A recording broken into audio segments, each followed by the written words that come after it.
reason why I have on this same giddy up that I had on my live last night is like not too long after that, I was at work and then that dropped. And then I was like, no, I'm going to leave it on, man. This is good luck. This is good luck to wear it is with the visor because, we've made changes at Miami, man. We've made changes at Miami, and I'm very excited about where we're going to go moving forward. Show number 199 with the Wholesome One is right here. So jump on into the live chat. Leave your comments and questions concerning Miami football. Of course, we'll talk Florida State. We'll talk that game. We'll talk Virginia Tech coming up. But we'll start with Blake James. So this is the guy that runs the whole deal.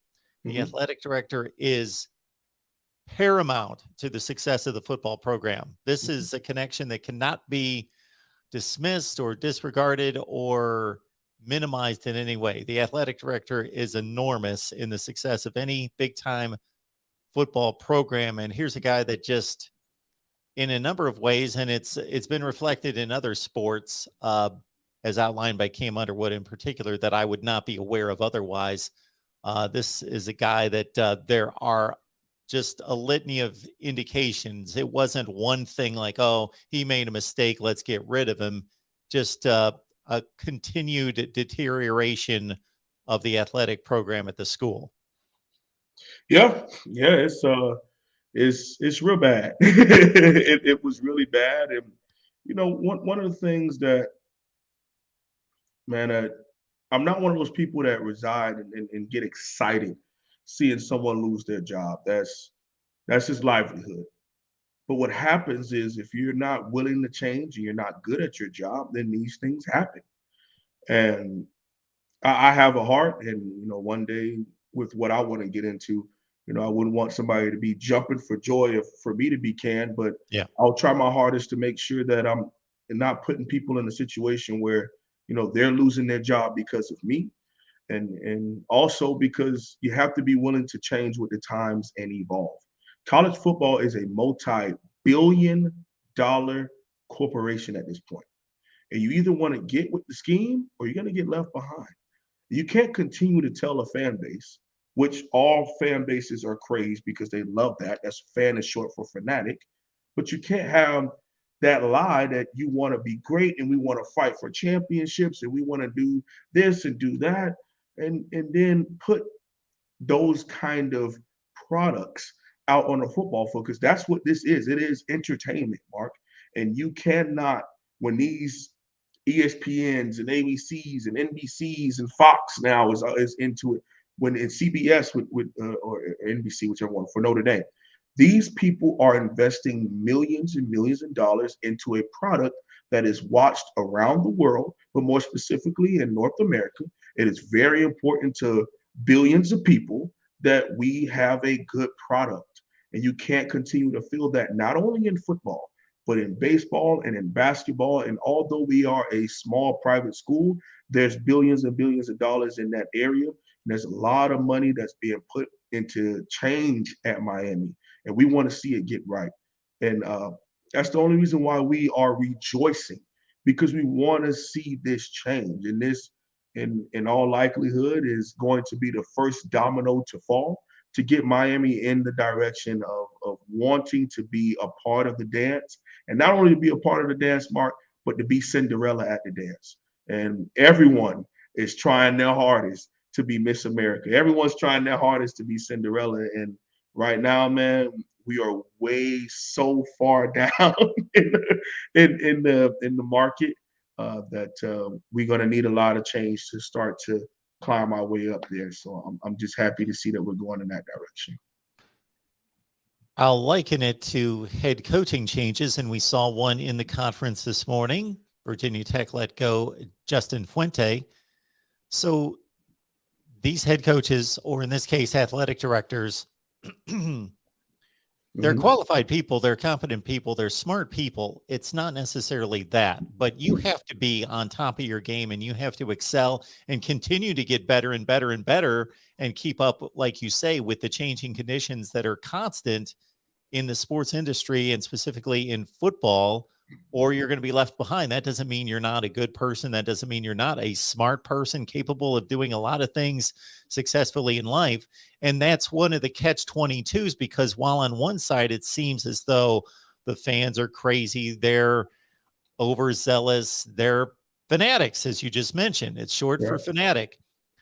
If they weren't that way, if they Mhm. weren't that passionate, Mhm. then you would not be making $4, $5, $6 million a year as a head coach, Mhm. because that fanaticism drives all that revenue that makes it, gives you the opportunity to make that kind of money. And if you're going to be making that kind of money, then high standards and scrutiny and criticism comes with it. Absolutely. Absolutely. And again, the reason why we stress this, and not only on this platform, this amazing platform, but plenty of people on Twitter and things of that nature, is because you can't say that we're going to do those things and then half-ass it, Mark.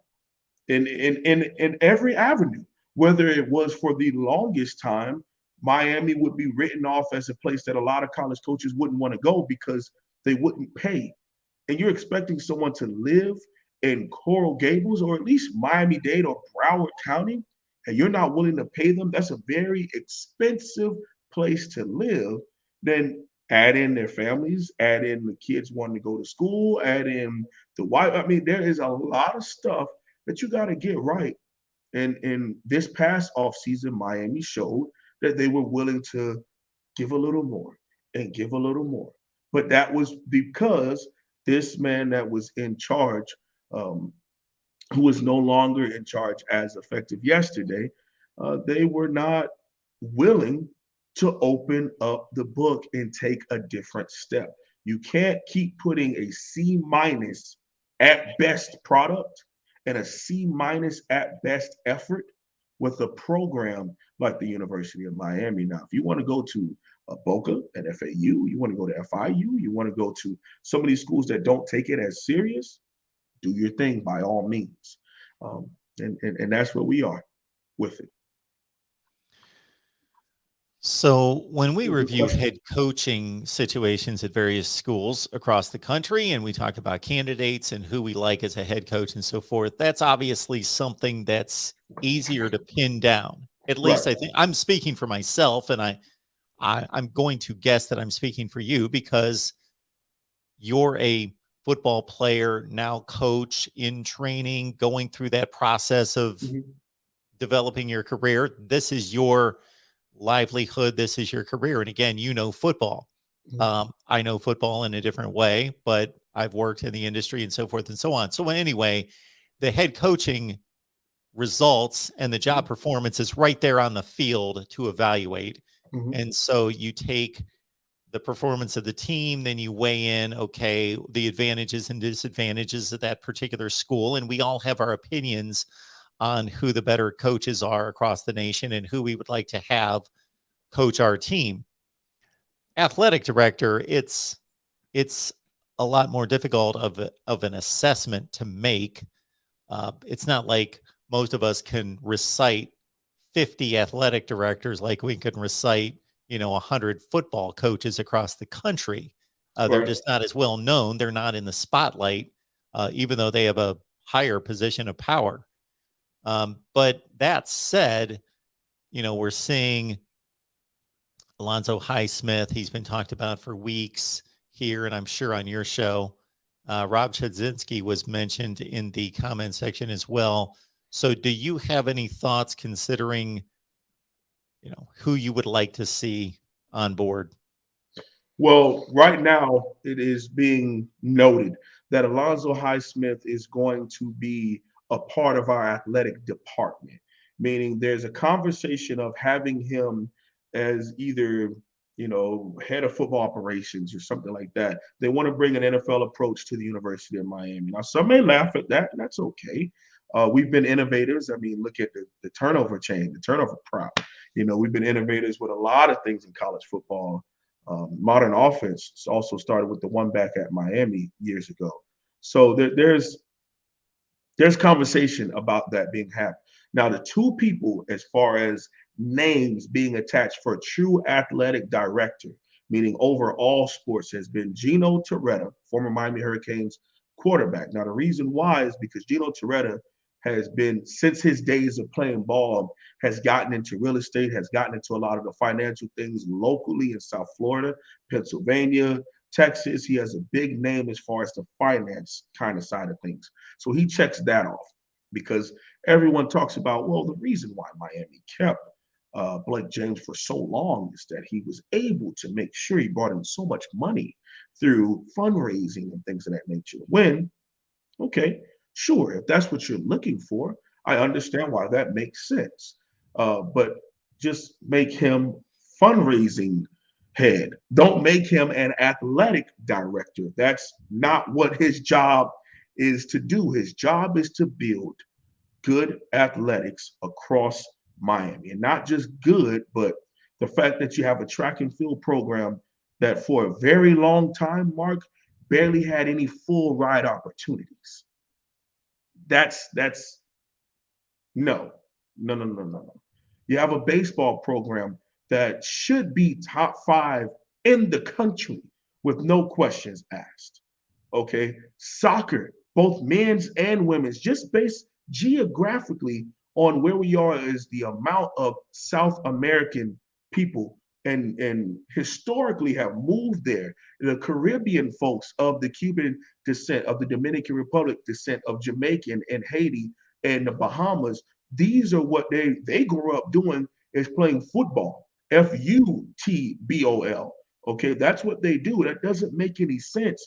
You think about some of the blazing Caribbean Americans. If y'all from South Florida at Louis Bing, okay, which is a big track meet at Travis Power Stadium, where it's like a state funded event, so people from all over come down and run track there. There's no way in the world the place like the University of Miami shouldn't be one of the best track and field programs also. So that's track and field, that's soccer, that's also American football and baseball. There's no way that all four of those are just bad. They're just bad at this point. And that's why I say he had to step away. And he was let go of his job because it just doesn't make any sense about why all four of those are just down. Okay.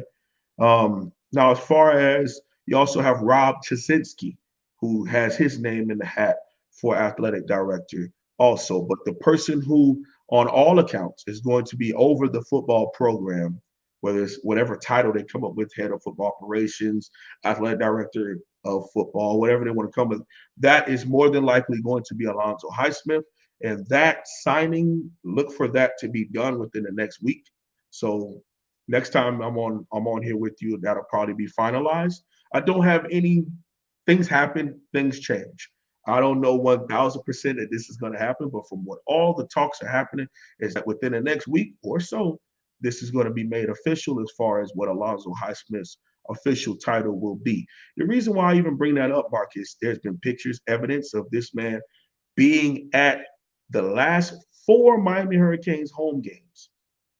All right. The first couple of them, he was just out talking to the people, shaking hands, taking pictures, tailgating with these people, and communicating with the folks of the community.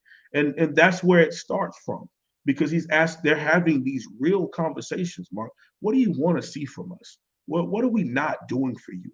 Are we doing this in community service? Do you see any of the football and basketball and baseball or men and women when it comes to basketball? Do you see them in the community? Do you see them at high school games? Those kind of questions is what the conversations have been happening. And at the end of the day, the answer to that had been no.